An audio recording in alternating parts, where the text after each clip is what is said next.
Hello, welcome to Anu's lifestyle. నేను ఈరోజు కరాచీ హల్వా చేస్తున్నాను. దానికి కార్న్ఫ్లోర్ తీసుకున్నాను, పావు కేజీ అనమాట. ఈ గ్లాస్ నిండా, ఇది పావు కేజీ పడుతుంది. ఈ గ్లాస్ నిండా తీసుకున్నాను. ఇది వాటర్లో కలపాలి. బాణలు పెట్టాను, దాంట్లో చక్కెర వేసుకున్నాను.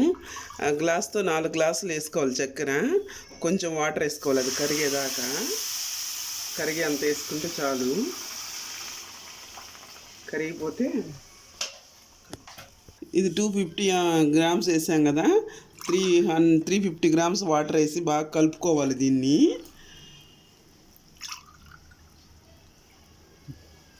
బాగా వంటలు లేకుండా బాగా కలిపేసుకుంటే బాగుంటుంది.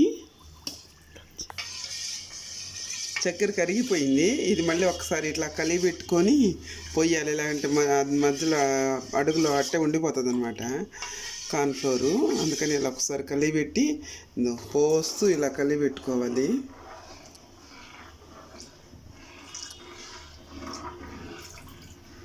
సన్న మంట మీదే ఉండాలి, లేకుంటే అడుగు అంటుతుంది. ఇది కొంచెం రెడ్ కలర్ వేస్తున్నాను. ఇప్పుడు కొంచెం నెయ్యి వేస్తున్నాను, 2 స్పూన్లు వేస్తున్నాను. అడుగంటుకోకుండా బాగా ఉడుకుతుంది అనమాట. చూడండి, కరాచీ హల్వా రెడీ అయిపోయింది. దానిపైన డ్రై ఫ్రూట్స్ వేస్తున్నాను.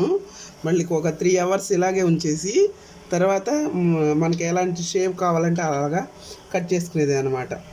ఈ ప్లేట్లో కొంచెం అడుగులో నెయ్యి రాసుకున్నాను, దానిపైన ఇది వేసేసాను అనమాట.